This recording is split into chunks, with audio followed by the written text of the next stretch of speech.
Muy buenos días, querida tutora. Mi nombre es Héctor Adrián Gómez Ramírez y vengo a exponer la doctrina número 3 del consentimiento informado, ejercicio de la psicología colombiana, en el cual comprenden las páginas de la 17 a la 39 de Hernández. Mm, Vamos a hablar primeramente de eh, qué es el consentimiento informado. Bueno, el consentimiento informado es un proceso en el cual el profesional de la salud, en este caso de la psicología, recibe una información clara, completa y precisa sobre el tratamiento o el procedimiento médico. Y luego él decide, a través de una firma, si lo acepta o no lo acepta. Este proceso, primero, es de suma importancia, es crucial, y esto permite que el paciente tome decisiones informadas sobre su salud, respetando su autonomía. Debemos destacar que en los niños se llama asentimiento. Bueno, vamos a ver qué tipos de consentimientos informales hay. Eh, el primero es el consentimiento informado pleno, que también se denomina consentimiento informado idóneo. La Corte Constitucional de 1996 da un usuario a mayor de 18 años sin ningún tipo de limitaciones cognitivas y que le permiten ser completamente consistentes de la trascendencia del permiso que se le está dando al psicólogo. De esta forma, en el consentimiento no existe ningún tipo de limitación más allá eh, pues de terceros que impone la ley y no tiene limitaciones mentales. Este es un patrón sumamente importante. El segundo es el consentimiento informado asistido. Este consentimiento nace uno de la aceptación, no solo de los menores de edad, sino del mismo grado del desarrollo cognitivo, a pesar de que la ley, debemos ser claros, no especifica esta diferencia. En efecto, la norma del consentimiento informado a menores de edad, es decir, personas de menores de 18 años en Colombia, debe ser dado por medio de sus padres o un representante legal que tenga la custodia. Sin embargo, el psicólogo hay distintos grados, ¿no? O etapas del desarrollo cognitivo según Piaget, las cuales las reconoce por el artículo 34 del Colegio Civil de Colombianos de Psicólogo, modificando en la sentencia número 534 de 2005 la Corte Constitucional, en donde reconoce tres categorías referidas. El primero, niño de toda persona que ha cumplido o que no ha cumplido los 7 años. El impuber, la persona que ha cumplido 14 años hacia abajo. Y el adulto, el que ya ha dejado de ser impuber, es decir, pero está entre los 14 y los 18 años. Consentimiento informado legal o sustituto. Este será válido si es firmado por sus padres. Por lo tanto, el consentimiento legal o si sustituto es el que dan los padres en representación del hijo. Según la ley lo ha definido como incapaces, es decir, a los menores de 12 años sobre excepciones a estas reglas, ya los miraremos más adelante. ¿Qué necesita tener un consentimiento informado para que sea totalmente válido? Bueno, si no los tiene, este quiere decir que carecería de validez o su efecto. Lo primero, debe ser claro. El psicólogo debe cerciorarse de ello, de la claridad de la información dada por el profesional. Esto garantiza a uno la libertad para tomar decisiones ante sus servicios de manera libre y espontánea. Y por otro lado, si la información no es clara, se le estaría violando al usuario el derecho fundamental de la información clara, oportuna y veraz. Esto nos lo dice la Corte Constitucional del 2016. Segundo, la libertad de consentir. Esto tienen las personas de tomar sus propias decisiones en el ejercicio de ser libre albedrío, sin otras limitaciones del derecho de los demás o las manifestaciones supremas del la libre desarrollo de la personalidad y la evidencia del respeto y su dignidad humana por parte de los demás.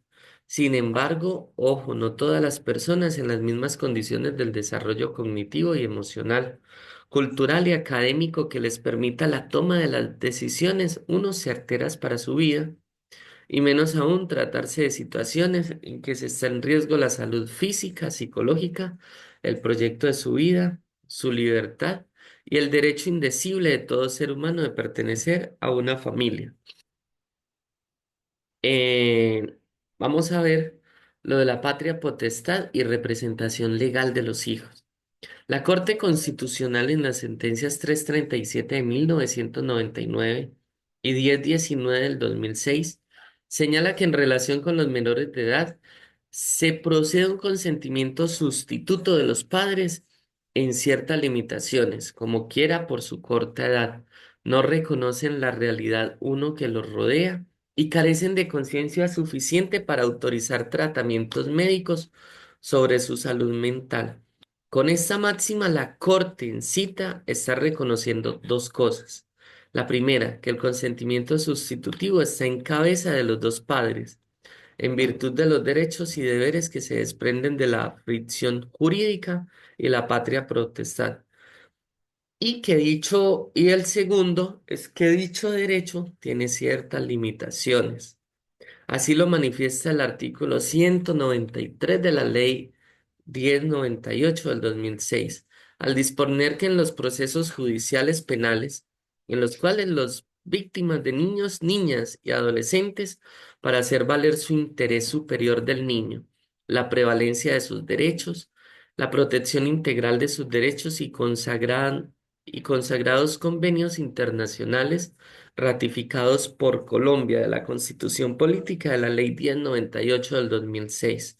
La autoridad jurídica tendrá en cuenta la opinión de los niños y niñas y adolescentes en los reconocimientos médicos que se darán, practicárseles y que tendrán en cuenta su consentimiento informado. Otro requerimiento es el consentimiento debe ser escrito. El proceso dialógico del consentimiento informado no debe quedar por escrito en todos los casos, ¿no? Sin embargo, hay situaciones en las que la complejidad de las circunstancias se hace necesario que el consentimiento quede plasmado en un documento. Por Ley 1098 del 2006 señala que el consentimiento en casos de adopción debe quedar por escrito. Esta misma consideración tiene la Corte Constitucional cuando señala que debido a la complejidad de los tratamientos médicos, el consentimiento del paciente debe quedar por escrito. La Corte Constitucional señaló, en estos escenarios se deben exigir ciertas formalidades para el dicho consentimiento, sea válido tales como que se dé por escrito y que sea persistente. Lo anterior con miras a reforzar las garantías de autonomía e información, salud del paciente. Eso se da en la sentencia número 182 del 2006. Algunas excepciones a las reglas generales del consentimiento informado en psicología.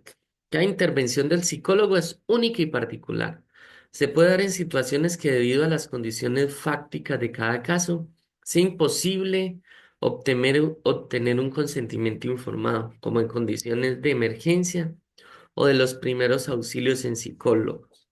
También tratándose de menores de edad, el consentimiento de los padres puede resultar no necesario o contraproducente. En tales situaciones, el psicólogo debe ponderar y así dejarlo por escrito que no se recurrió a los padres o que se concibió, se consideró que no era prudente para la intervención de ellos y que no era necesario. Algunas excepciones a la regla como tal del consentimiento informado. Cuando se trata de menores de edad, la Corte Constitucional ha establecido algunas circunstancias en que el consentimiento válido serán lo que le den los mismos menores a la edad o al juez de los padres. El primer caso, solo será válido el consentimiento del menor de edad cuando se esté en juego el libre desarrollo de la personalidad o su proyecto de vida, como en situaciones de una interrupción involuntaria del embarazo, producto de violencia sexual. Esto lo da la sentencia número 355 del 2006. De aquellas situaciones de identidad, ambigüedad sexual, también nos da la sentencia número 560A de 2007.